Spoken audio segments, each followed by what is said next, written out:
Tuhan bersamamu.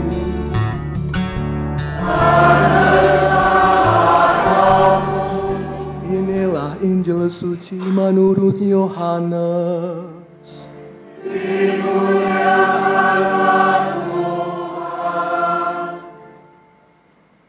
Dalam amanat perpisahannya, Yesus berkata kepada murid-muridnya, "Jika seorang mengasihi aku, ia akan menuruti firman-Ku. Bapa-Ku akan mengasihi dia. Kami akan datang kepadanya dan tinggal bersama-sama dengan dia. Siapa saja yang tidak mengasihi aku, ia tidak menuruti firman-Ku.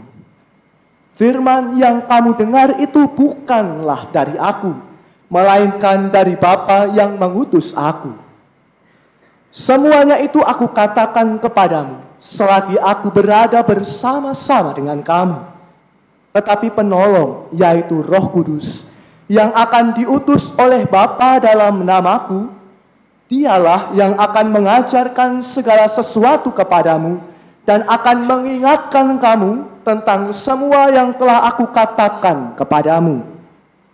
Damai aku tinggalkan bagimu, damaiku aku berikan kepadamu. Dan apa yang aku berikan tidak seperti yang diberikan oleh dunia kepadamu.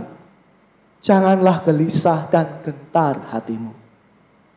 Aku telah mendengar bahwa aku telah berkata kepadamu, aku pergi, tetapi aku datang kembali kepadamu.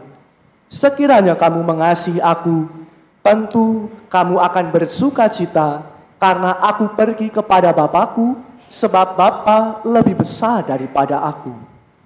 Sekarang juga aku mengatakannya kepadamu sebelum hal itu terjadi, supaya apabila hal itu terjadi, kamu percaya." Demikianlah sabda Tuhan. Terpujilah Kristus.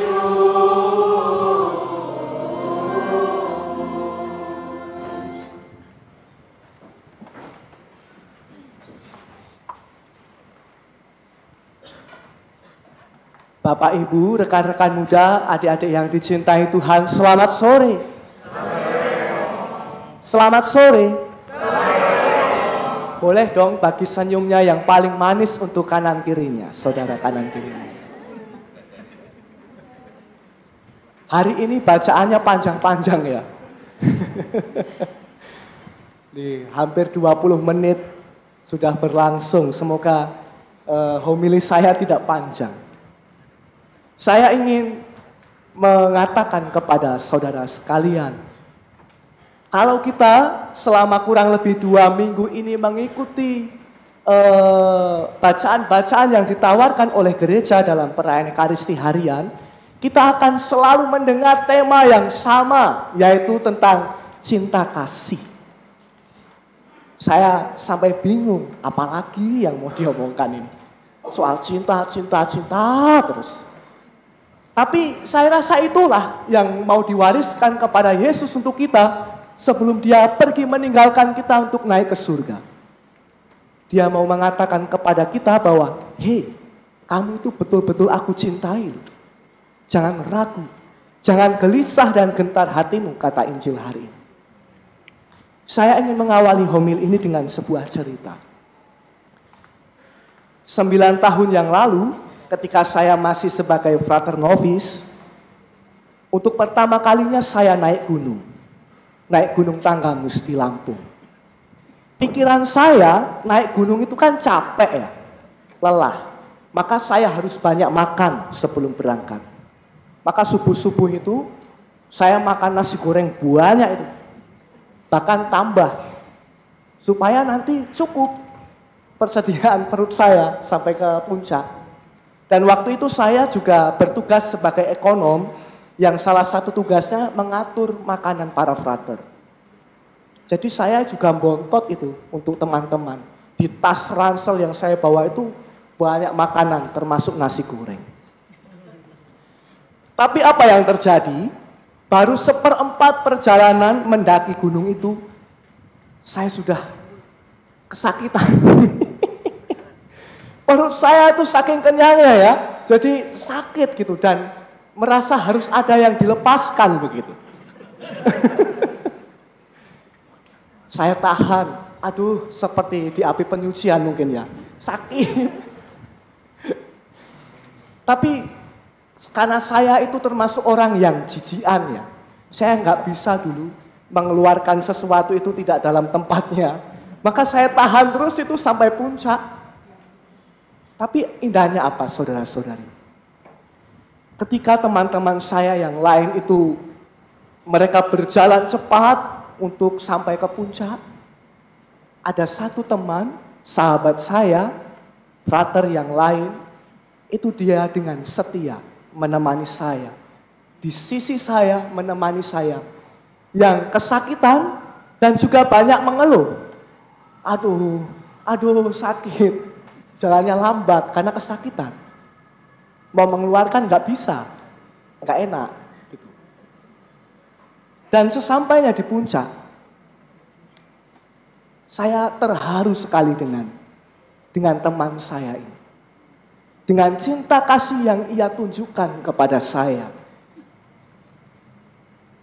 Dan dia merelakan dirinya, dia merelakan energinya untuk berada bersama saya. Berani bersusah-susah untuk menemani saya, berjalan bersama saya. Dan lewat cinta sahabat saya itu saya menemukan tangan Tuhan yang tidak pernah melepaskan saya bahkan di saat-saat tersulit. Lewat teman saya itu. Saudara-saudariku, tidak ada satu masa pun, tidak ada satu situasi apapun di mana Tuhan itu tidak hadir dan memberikan berkat-Nya untuk kita. Tadi di Injil dikatakan, damai-Ku berikan kepadamu, damai-Ku tinggalkan bagimu.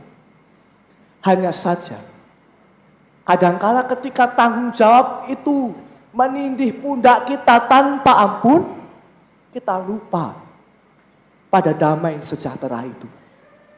Pada berkat yang diberikan Tuhan. Tapi tidak apa. Semakin kita ditekan, semakin kita tahu versi diri kita sebenarnya. Dan kalau saudara-saudari sedang mengalami seperti situasi yang berat, lelah, capek begitu ya. Ingatlah bahwa Tuhan itu memberi damai sejahtera itu dalam hati kita. Saya punya seorang sahabat yang lain. Saya sudah kenal dia seorang ibu-ibu. 5 tahun yang lalu sejak saya frater. Saya mengenal dia. Hidupnya itu sangat kusut. Kusut sekali. Sejak dari kecil sampai sekarang usianya 50-an. Hidupnya penuh dengan kekusutan. Tetapi dia tidak pernah menyerah dengan hidupnya. Kadang menangis, kadang stres juga dia. Tetapi alih-alih dia berfokus pada salib-salib yang berat itu, dia justru melihat berkat apa yang diberikan Tuhan kepada dirinya. Kekuatan apa yang diberikan Tuhan kepada dirinya. Saya rasa ini menjadi inspirasi bagi kita. Bahwa mari kita ganti fokus kita ketika kita itu mengalami situasi yang tidak sesuai dengan yang kita idealkan. Jangan fokus pada salibnya. Fokus pada kekuatan, rahmat apa yang diberikan Tuhan kepada kita. Mau nangis, mau ngeluh, gak akan merubah situasi itu. Maka ya ayo berjalan bersama dengan Tuhan. Amin. Amin. Amin. Kemuliaan kepada Bapa dan Putra dan Roh Kudus, seperti pada permulaan, sekarang, selalu, dan sepanjang segala